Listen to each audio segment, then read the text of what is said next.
Sempat dikira meninggal dunia akibat bunuh diri, seorang perempuan nyatanya menjadi korban pembunuhan suaminya sendiri.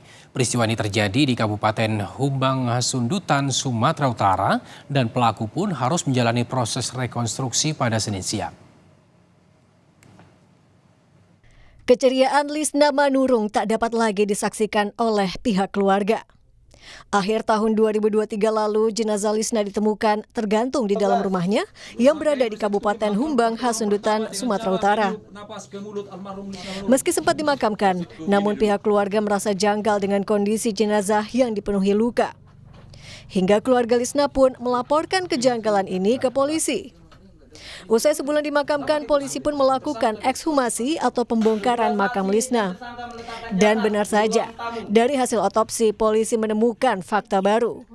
Lisna bukan bunuh diri, melainkan dibunuh. Diduga suami korban, Henry Sianturi, adalah pelakunya lantaran kerap memberikan keterangan yang berbelit-belit perihal kematian Lisna.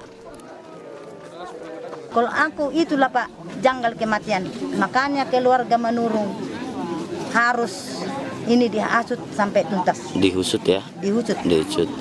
Sudah menetapkan sebagai tersangka saudara Henry Sianturi, sehingga kami juga melakukan rekonstruksi pada siang hari ini.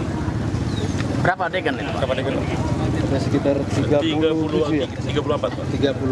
adegan. Meski hingga kini suami korban belum mengakui perbuatannya, namun polisi tetap berupaya mendalami motif dari perbuatan Henry.